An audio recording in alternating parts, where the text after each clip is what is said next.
এই মাছগুলো ভাজা হয়ে গেছে, এবার মাছগুলো তুলে ফেলবো।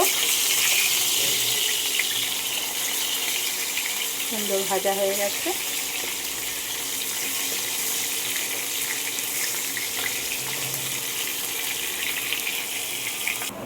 এই দেখো সব মাছ ভাজা হয়ে গেছে, মাছ তুলে ফেলেছি।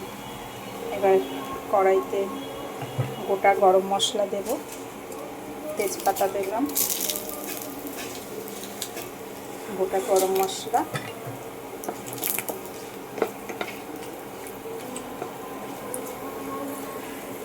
এবার দেবো হচ্ছে একটু পেঁয়াজ বাটা। এবার পেঁয়াজ বাটা দিয়ে দিলাম।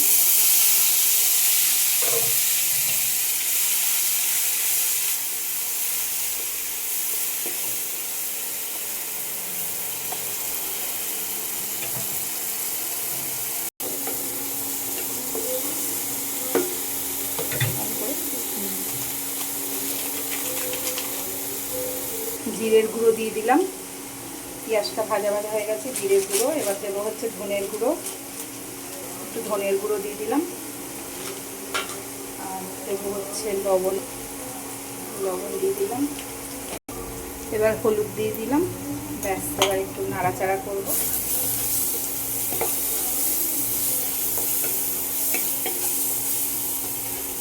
মশলাটা একটু ভাজা ভাজা হয়ে গেলে তারপরে কাজু বাদাম আর পোস্ত বাটা দেব।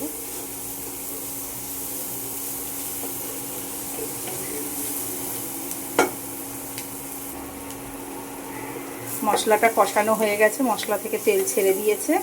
এবার এইখানে হচ্ছে কাজু বাদাম আর পোস্ত বাটা আছে, এবার এটা দিয়ে দিলাম। এবার এটা একটু ভাজা ভাজা হয়ে গেলে এরপরে টক দই দেব। একটু জল দিয়ে দিচ্ছি, মিক্সি বাটি ধোয়া জলটা।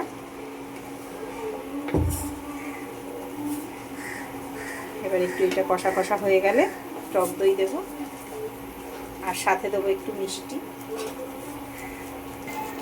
একটু মিষ্টি দিয়ে দিলাম। একটু কিশমিশটা ধুয়ে জলে ভিজিয়ে রেখেছিলাম, এর মধ্যে একটু কিশমিশ, গোটা কিশমিশ দিয়ে দিলাম। এটা দিলে একটা আলাদা স্বাদ হয়। গ্রেভিটা ঘন হয়ে গেছে। এবার মাছটা দিয়ে দেবো আগে, না আগে দইটা দিই, একটু জল দিয়ে দিই।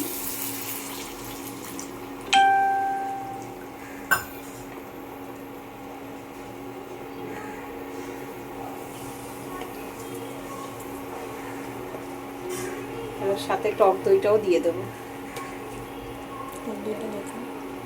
যে টক দইটাও দিয়ে দেবো।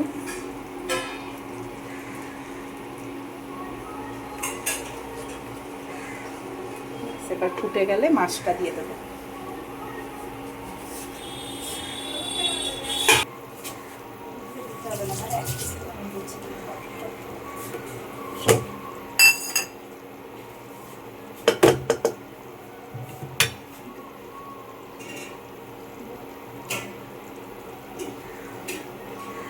এবার মাছটা দিয়ে দিচ্ছি।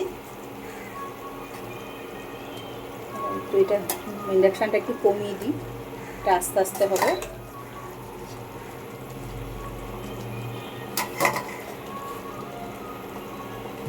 একটু নাড়াচাড়া করে একটু ঢেকে দেবো, এটা আস্তে আস্তে হোক।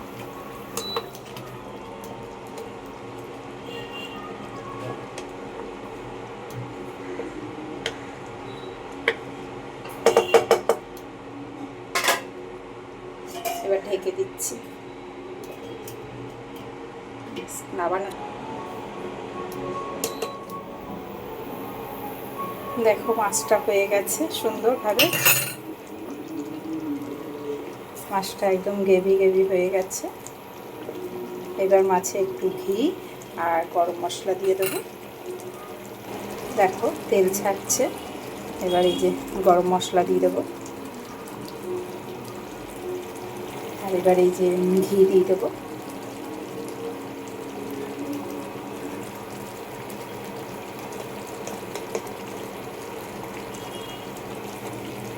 একটু ভালো করে নাড়াচাড়া দিয়ে নেব।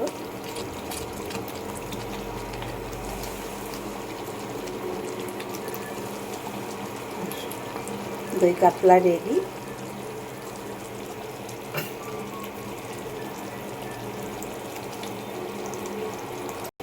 চলো বন্ধুরা, দই কাতলাটা যদি তোমাদের ভালো লাগে তাহলে তোমরা একটা লাইক কমেন্ট শেয়ার করতে ভুলো না।